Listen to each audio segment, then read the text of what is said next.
बिहार अभी हम मौजूद हैं लखनऊ में और हमारे साथ हैं पिछड़ों के बड़े नेता समाजवादी पार्टी के नेता लौटन राम जी, जिनसे हम जानेंगे कि अभी क्या चुनावी माहौल चल रहा है। क्योंकि समाजवादी पार्टी लगातार रैलियां पे रैलियां करते जा रही है। तमाम पिछड़े वर्ग के जो नेता हैं या पिछड़ी जातियां जो हैं उनको कहीं ना कहीं अपने पाले में करने के लिए तमाम जनसभाएं, तमाम रैलियां हो रही हैं। भाजपा भी इसमें कहीं पीछे नहीं है, लगातार उनको चुनौती देते हुए तमाम ऐसे प्रत्याशी उतार रही है जिससे समस्त पिछड़ा तबका उसके पाले में आ जाए। तो हम इनसे जानने की कोशिश करेंगे, क्योंकि ये एक बहुजन सामाजिक चिंतक भी हैं, जिनसे हम जानेंगे क्या स्थिति और परिस्थिति रहेगी, कैसी माहौल है, पिछड़ों का क्या माहौल है। देखिए, वर्तमान परिवेश में यह जो लोकसभा का चुनाव जो होने जा रहा है, यह लोकतंत्र का अंतिम चुनाव मान करके चलिए। अगर दुर्भाग्यवश भारतीय जनता पार्टी किसी तरह से अगर 2024 में सत्ता में पुनर्वापसी करती है, तो बाबा साहेब भीमराव अंबेडकर ने जो कठिन परिश्रम करके अपने 4-4 पुत्रों को बलिदान दे करके जो भारतीय संविधान की रक्षा किया, और उसी भारतीय संविधान की देन है कि आप अपने हाथ में जो है माइक लेकर के हम लोगों से प्रश्न पूछने का काम करते हैं। यह जो अधिकार मिला है बाबा साहेब भीमराव अंबेडकर के संविधान के तहत मिला है।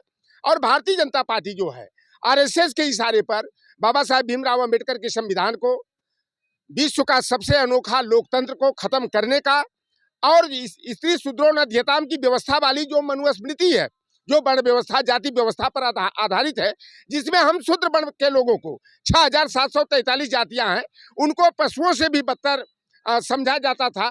लेकिन बाबा साहेब भीमराव अंबेडकर ने जो संविधान दिया, उसके तहत जो हम लोगों को अधिकार मिला कि आज हम लोग भी मानव कहने के श्रेणी में आ गए हैं।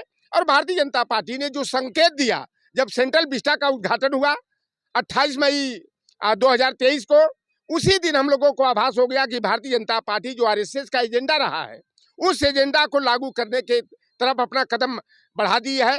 क्योंकि जिनको माफी वीर कहा जाता है, जिन्होंने अंग्रेजों से 6 बार लिखित में माफी मांगने का काम किया, देश के स्वतंत्रता आंदोलन की लड़ाई लड़ने वाले स्वतंत्रता सेनानियों का भेद बताने का काम किया, अंग्रेजों की मुखबिरी का काम किया, उन्हें ये वीर सावरकर कहते हैं। लेकिन वह तो अंग्रेजों की मुखबिरी करने वाले थे। और उन्हीं के जन्मदिन पर 28 मई 2023 को सेंट्रल विस्टा नए संसद भवन का उद्घाटन किया गया। और बड़े खेत का विषय है, यह भारतीय जनता पार्टी एससी और एसटी के नाम पर ढोल नगाड़ा पीटने का काम करती है। जब रामनाथ कोविंद को वह देश का राष्ट्रपति बनाया, तो उसमें कहा दलित के बेटे को हमने, तो कोरी के बेटे को हमने देश के सबसे उच्च स्थान पर बैठा दिया। द्रौपदी मुर्मू को आदिवासी के रूप में प्रचारित करके हमारे एससी और एसटी के लोगों को गुमराह करने का काम किया। लेकिन वही सेंट्रल विस्टा का जब शिलान्यास कार्यक्रम चल रहा था, तो देश के प्रथम नागरिक रामनाथ कोविंद को दलित होने के नाते शिलान्यास कार्यक्रम में नहीं बुलाया गया। जब उद्घाटन का समय आया, तो उस समय जो है कि ओम बिरला और देश के प्रधानमंत्री नरेंद्र मोदी जी तो जाते हैं, और वहां पर जो है कि देश की प्रथम नागरिक और संसद की संरक्षिका द्रौपदी मुर्मू को नहीं बुलाया जाता है। और हमारे जो राष्ट्रीय गौरव का प्रतीक है अशोक स्तंभ, उसको विस्थापित करके वहां पर राजदंड का प्रतीक सेंगोल को स्थापित कर दिया जाता है। तो लौटन राम जैसा बहुजनवादी जो है, अंबेडकरवादी, मंडलवादी, पेरियारवादी को साफ संकेत लग गया था कि भारतीय जनता पार्टी जो है गुरु गोलवलकर की ओबीसी, एससी, एसटी, माइनॉरिटी विरोधी जो नीतियां हैं, bunch of thoughts we are our nationhood defined में, उन्हीं नीतियों को लागू करने की तरफ आगे बढ़ने का काम कर रही है। एक तरफ भारतीय जनता पार्टी ओबीसी को हिंदू हिंदू हिंदू प्रचारित करती है। लेकिन मैं जानना चाहता हूं कि जब बाबरी मस्जिद का विध्वंस हुआ, कल्याण सिंह को हिंदू हृदय सम्राट कह दिया गया, लेकिन और कुर्मी बिरादरी के विनय कटियार को बजरंग बली कहा गया, साध्वी रीतम्भरा उमा भारती को जो है कि महान हिंदू नेत्री कहा गया, महानायिका कहा गया। लेकिन जब राम मंदिर निर्माण ट्रस्ट बना 15 सदस्यीय, तब तो कोई ओबीसी नहीं दिखाई दिया। उद्घाटन कार्यक्रम में कल्याण सिंह उस समय जिंदा थे, उन्हें नहीं बुलाया। विनय कटियार कोना में बैठ करके जो है रो रहे थे, और माननीय परम पूज्य नेताजी को याद कर रहे थे कि मुलायम सिंह यादव जी जो है हम पिछड़े वर्ग के बहुत बड़े नेता थे। तो उमा भारती और साध्वी रीतम्भरा को नहीं बुलाया गया। ये भारतीय जनता पार्टी वोट लेने के लिए लोहार पार सुनार को, तेली तमोली, बरई, बारी, मल्लाह, केवट, कुर्मी, काची, राजभर, जाट को, गुजर को, अहिर को, कुर्मी को, काची को, गलेरिया, धनगर, पाल को, चमार, पासी, मुसहर को हिंदू तो बना लेती है। लेकिन जब बाबा साहेब भीमराव अंबेडकर के संविधान के तहत, संविधान के अनुच्छेद 15(4), 16(4), 16(4)(a) के तहत शिक्षा और प्रतिनिधित्व का अधिकार देने की जब बात आती है तो ये अपना हाथ खींचने का काम करती है। और देश के प्रधानमंत्री नरेंद्र मोदी अपने को बार बार नीच जाति का अपने को बताते हैं, पिछड़ी जाति का बताते हैं, लेकिन नरेंद्र मोदी पिछड़ी जाति का होकर के खुलेआम, चाहे सेंट्रल गवर्नमेंट की नौकरियां हो, चाहे स्टेट्स गवर्नमेंट की हो, जो राज्य आरक्षण नियमावली हो, चाहे केंद्रीय आरक्षण नियमावली हो, उसका खुलेआम गला घोटा जा रहा है। हमारे ओबीसी के लिए केंद्र हो, चाहे उत्तर प्रदेश हो, 27% आरक्षण की व्यवस्था है। केंद्रीय सेवाओं में एससी को जो है कि 15%, एसटी को 12.5% आरक्षण है। उत्तर प्रदेश में एससी को 21% और एसटी को 2% है। जनसंख्या के अनुपात में प्रतिनिधित्व मिलता है। लेकिन आप देख लीजिए, जितनी भर्ती हुई हो, चाहे 69,000 शिक्षक भर्ती का मामला हो, चाहे ग्राम विकास अधिकारी का भर्ती का मामला हो, चाहे बीडीओ का मामला हो, चाहे बीईओ की नौकरी का मामला हो, चाहे जो है कि एओ आरएओ का मामला हो, हर भर्तियों में जो हमारा निर्धारित जो आरक्षण का कोटा है उसका गला घोटा जाता है। तो यह 2024 का जो चुनाव है अपने आप में बड़ा अहम स्थान रखता है। और ओबीसी, एससी, एसटी के लोग जो हिंदू बनने में गुमराह हो गए थे, भारतीय जनता पार्टी के झांसे में आकर के उनके दिमाग की घंटी अब बजी है और वह परिवर्तन के लिए जो है कि आगे आए हैं। और निश्चित रूप से संविधान और लोकतंत्र को बचाने के लिए, आरक्षण को बचाने के लिए ओबीसी, एससी, एसटी, माइनॉरिटी के लोग जो है एकजुट होकर के भारतीय जनता पार्टी के लंका में आग लगाएंगे, डंका बजाएंगे, उनके तंबू का बंबू उखाड़ फेंकेंगे। लेकिन ओबीसी और ईबीसी जो हैं ये तो कहते रहते हैं कि यादव उनका हिस्सा खा रहा है। जो पढ़ेगा वही बढ़ेगा। मेरा तो यही कहना रहता है कि education is must for the development. आप बताओ कि यादव का लड़का मेहनत करता है, 12 बजे 1-1 बजे रात तक मैं देखता हूँ, लाइट जब चली जाती है तो मोबाइल की लाइट जला करके पढ़ाई करता है। मैं देखा भी 6 वर्षों के बाद पुलिस भर्ती का 61,000 पद का आया था। मैं हमारे साथ दारा भी गया था। हम लोगों ने मैनपुरी में देखा, कन्नौज में देखा, आपके चाहे कानपुर नगर, कानपुर देहात में हो, चाहे औरैया और इटावा में, लोग सड़क के किनारे दौड़ते हुए, हमारे बच्चे चड्डी और बनियान में कड़ाके की ठंड में जब कुहरा छाया था, वो लड़के दौड़ते हुए दिखाई दिए। उत्सुकता बस मैंने जानने का प्रयास किया, उसमें एक भी लोधी का बेटा नहीं मिला, न साक्य का मिला, न निषाद का मिला, न कश्यप का मिला।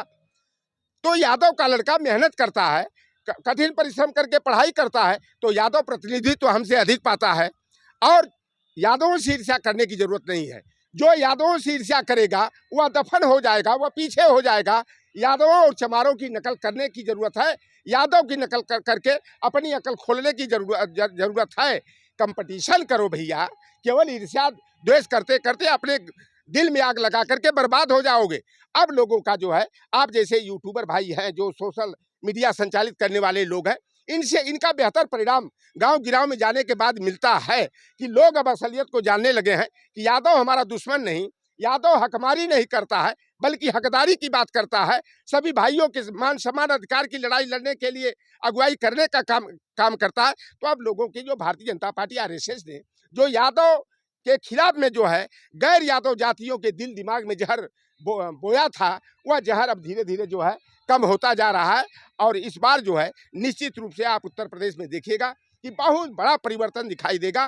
भारतीय जनता पार्टी का खदेड़ा होगा और इंडिया गठबंधन जो है तेजी के साथ अखिलेश यादव जी की साइकिल के साथ दौड़ लगाते हुए दिखाई देगा। लेकिन ये हकीकत तो कुछ और दिखती है, क्योंकि उत्तर प्रदेश का जो निषाद समुदाय है, कुर्मी समुदाय है, कोयरी समुदाय है, गडरिया समुदाय है, तमाम भाजपा के साथ जुड़ता हुआ चला जा रहा है, क्योंकि ये इनका कहना ये है कि भाजपा उनको प्रतिनिधित्व और मान सम्मान दे रही है। देखो, सबसे बड़ा जो षड्यंत्र हुआ, मैं जानता हूं कि 86 में छप्पन यादव का जो झूठा प्रचार किया गया, 1952 से लेके आज तक उत्तर प्रदेश लोक सेवा आयोग के तहत जब एसडीएम का 86 पद ही कभी नहीं निकला, तो 86 में छप्पन यादव एसडीएम कहाँ हो गया? जब यह प्रोपगंडा किया गया, यह उत्तर प्रदेश लोक सेवा आयोग 2011 की भर्ती का अंतिम परिणाम जब 14 जुलाई 2013 को आया, अखिलेश यादव जी प्रदेश के मुख्यमंत्री थे, समाजवादी पार्टी की सरकार थी। उस समय भारतीय जनता पार्टी के लोगों ने यह दुष्प्रचार करके कि सारे गैर यादव लोहार क्वार मला का, केवट का, लोधी का, किसान का, राजभर का, चौहान का हक हिस्सा यादवों ने मार लिया। अखिलेश यादव ने जो है यादवों को बुला बुला करके नौकरी दिया। और गलती कहाँ हुई कि हम अपने लोगों को समझाने में विफल हो गए और हमारा विरोधी जो भारतीय जनता पार्टी आरएसएस के थे, हमारे लोगों को यादव के विरुद्ध भड़का करके बहकाने में सफल हो गया। और वह असर अभी तक दिखाई दे रहा था। लेकिन जो हम लोग जनता के बीच में जा करके और आप लोगों के माध्यम से हम लोग अपनी आवाज़ को जनता तक पहुंचाते हैं। लोग यूट्यूब पर देखते हैं तो लोगों को अब असलियत जो है कि सामने आ गई। जब कभी भी अखिलेश यादव मुख्यमंत्री रहे हों, चाहे परम पूज्य नेताजी रहे हों, कभी 6 से ज़्यादा यादव एसडीएम कभी हुआ ही नहीं। और जब 86 में 56 यादव का प्रोपगंडा हुआ, 30 में 5 यादव का बेटा केवल एसडीएम बना था। लेकिन झूठी कहे सो साची होवे, साची कहे सो झूठी हो। जब बार बार एक ही झूठ को दोहराया जाता है तो वह सही साबित हो जाता है। और पूज्य प्रसून वाजपेयी ने जो है एनडीटीवी पर आज तक पर जो है 1 घंटे का जो है दस्तक नाम से प्रोग्राम 86 में 56 यादव एसडीएम का प्रचारित करके ओबीसी के दिल दिमाग में जहर बोने का काम किया था। हमारा जो यादव समाज नायक था उसे खलनायक बनाने का काम किया। 2018 का परिणाम जब आया, तो अखिलेश यादव ने तो इसका खंडन भी नहीं किया, कोई बयान नहीं आया था इसको लेकर के। क्या देख- जानकारी नहीं थी क्या उनको इसके बारे में? देखिए, हम कहीं न कहीं हम लोग गलतफहमी के शिकार हो गए। हम लोग नहीं जाने कि इतना बड़ा बवंडर हो जाएगा कि यादव जो हमारा नायक है, सामाजिक न्याय की लड़ाई लाठी डंडा लेकर सामंतों का सामना करने का काम यादव समाज के लोग किए। लेकिन हम लोग कहीं न कहीं जो है कि उस पर ध्यान नहीं दिए। जो हमारे पैरों में वह कुल्हाड़ी मारने का काम किया गया। लेकिन अब असलियत सबके सामने आ गई है और निश्चित रूप से इसका सार्थक परिणाम 2024 के लोकसभा चुनाव में आपको दिखाई देगा। अच्छा, आप समाजवादी पार्टी के नेता हैं और समाजवादी पार्टी के ने एक नया नारा चलाया है, पीडीए का नारा, जिसमें कहा जा रहा है पिछड़े, दलित और अल्पसंख्यकों को हक दिया जाएगा, प्रतिनिधित्व दिया जाएगा। तो क्या इसमें अगड़े समाज की भागीदारी नहीं रहेगी? आप देखो, पीडीए का पहले गलत परिभाषा आप लोग बदल दो। पिछड़ा ठीक है कि हमारा मूल वोट बैंक जो समाजवादी पार्टी का पिछड़ा, दलित, वंचित, अकलियत, पसमानता, किसान, मजदूर रहा है। लेकिन समाजवादी पार्टी को लांछित किया जाए कि ये केवल पिछड़े, दलित, अल्पसंख्यक की बात की जा रही है। जो जातिवादी होता है वह समाजवाद की बात कर नहीं सकता और जो समाजवादी होता है वह जातिवादी नहीं होता है। समाजवादी पार्टी का जो पीडीए फार्मूला है, पिछड़ा, दलित, अल्पसंख्यक, आदिवासी, आधी आबादी, और जो समाजवादी विचारधारा पर चलने वाले लोग, सामाजिक न्याय की, पिछड़ों की, दलित की, पीड़ित की, वंचित की, अकलियत की, मान सम्मान और अधिकार की लड़ाई लड़ने वाला व्यक्ति, जनेश्वर मिश्रा हो, रमाशंकर कौशिक हो, ब्रजभूषण तिवारी हो, मोहन सिंह हो, कपिल देव सिंह जैसे लोग हों, और बीपी सिंह जी हो, अर्जुन सिंह जी हो, ऐसी विचारधारा के जो अगड़े भी हैं उनको भी हम लोग गले लगा करके सामाजिक न्याय की लड़ाई लड़ने का, लोकतंत्र और संविधान को बचाने की लड़ाई को आगे बढ़ाने का काम कर। हम तो क्या पिछड़ों को भी पिछले बार से ज्यादा प्रतिनिधित्व दिया है। 8-9 जो है कि कुर्मियों को टिकट दिया गया है। 6 जो है कि कोयरी काछी सा के भिड़ती मुराव माली सैनिक को दिया गया है। 5 निषाद को टिकट दिया गया है। 1 राजभर को भी दिया गया है। यादव तो हमसे भी कम टिकट पाया है। यादव को तो 4 ही टिकट दिया गया है। मुसलमान को 4 टिकट दिया गया, 2 जाट को दिया गया, 1 गुजर को दिया गया, 1 पाल को दिया गया, तो 1 लोधी को दिया गया। तो इस तरह से हम लोग जो सोशल इंजीनियरिंग पर जहाँ जो फिट हो रहा है उसको फिट करके हम लोग चलने का काम कर रहे हैं। जहाँ ब्राह्मण को देने की आवश्यकता महसूस हुई, हमने सिद्धार्थनगर में दिया, हमने बागपत में देने का काम किया। ठाकुर को हमने आज चंदौली में दिया। एक जगह ऐसे करके 2 राजपूत बिरादरी के लोगों को भी दिया। और हमारे पार्टी के थे, कांग्रेस ने हमसे उम्मीदवार मांगा तो भूमिहार बिरादरी के उज्जवल रमन सिंह को जो है कि हम लोगों ने प्रयागराज से कांग्रेस के सिंबल पर उम्मीदवार बनाने का काम किया। तो हम लोग देखो भैया, हकमारी की बात नहीं, हम लोग हकदारी की बात करते हैं, संविधान और लोकतंत्र की बात करते हैं। और संविधान में बाबा साहेब भीमराव अम्बेडकर ने ओबीसी, SC, ST माइनॉरिटी के लिए जो व्यवस्था दी है उस व्यवस्था पर हम लोग चलने का काम कर रहे हैं। और हमारे नेता का एक ही नारा है कि जिसकी जितनी संख्या भारी उसकी उतनी हिस्सेदारी। इसलिए जातिगत जनगणना होनी चाहिए और जनसंख्या के अनुपात में सभी वर्गों को समानुपातिक हिस्सेदारी हर स्तर पर, सरकारी सेवाओं में भी मिले, निजी क्षेत्रों में भी मिलना चाहिए। इसकी लड़ाई समाजवादी पार्टी मजबूती से लड़ने के लिए आगे बढ़ी। तो कांग्रेस के नेता राहुल गांधी जी भी हमारी आवाज़ से आवाज़ मिला करके वह भी जो है जनगणना की बात कर रहे हैं। 50% आरक्षण की सीलिंग को तोड़ने की बात कर रहे हैं। न्यायपालिका में भी आरक्षण की वकालत करने का काम कर रहे हैं। तो निश्चित रूप से 2024 में आपको परिवर्तन आएगा। और सामाजिक न्याय के मुद्दे पर इंडिया गठबंधन जो है, NDA नॉन डेमोक्रेटिक जो है एलायंस, अली बाबा 40 चोरों का गिरोह है, देश विक्रेताओं का गिरोह है, देश की अर्थव्यवस्था को चौपट करने वाले लुटेरों का गिरोह है। उस गिरोह को जो है कि हरा करके, धूल चटा करके जो है इंडिया गठबंधन की सरकार हम लोग बनाएंगे। लुटेरा उनको कैसे कह रहे हैं? उन्हीं के आने के बाद भारत का डंका विदेशों में बजने लगा है, आप लुटेरा कह रहे हैं? आप बताओ, नरेंद्र मोदी जी ने 2014 में क्या कहा था कि 2014 में हमारी सरकार बनेगी और जो स्विस बैंक में काला धन जमा है उसको हम 50 दिन के अंदर लाएंगे। अगर नहीं ला पाए तो किसी तिराहे चौराहे पर निहुर जाएंगे, हमारे पिछवाड़े लात मार देना। तो भैया देखो, स्विस बैंक का तो काला धन आया नहीं, इन्होंने नोटबंदी के नाम पर सारे लोगों का खाता सील करने का काम किया। और ये 15 लाख हर खातेदार को देने का वादा किया था। 15 लाख कहाँ गया जुमले? बाद में इन्होंने कहा कि ये तो जुमलेबाजी है। आप ये बता दो कि देश की आजादी के इतने लंबे अंतराल के बाद एक भी गांधी देश को छोड़कर नहीं भागा, लेकिन नीरव मोदी, ललित मोदी, निशान मोदी और भी मोदी हैं। ये मोदी जो है कि देश के भारतीय बैंकों का पैसा लूट करके, खजाना लूट करके विदेशों में भागने का काम किए। और जब ये स्विस बैंक की बात करते थे, एसबीआई ने जो इलेक्टोरल बॉन्ड चुनावी चंदा इन्होंने लिया, यहाँ तक कि बीप कंपनियों से भी 250 करोड़ ले लिया। जो पाकिस्तान को ये दुश्मन कहते हैं, उसकी जो है कि पावर हब कंपनी से भी 550 करोड़ रुपया ये इन्होंने ले लिया। पुलवामा की घटना या छद्म राष्ट्रवाद की भावना को प्रचारित करके 2019 का चुनाव जीतने के लिए किया था। और निश्चित रूप से यह गलत काम करके हमारे 46 जो है सीआरपीएफ के जवानों को बेमौत घात लगा करके इन्होंने सत्ता को हथियाया।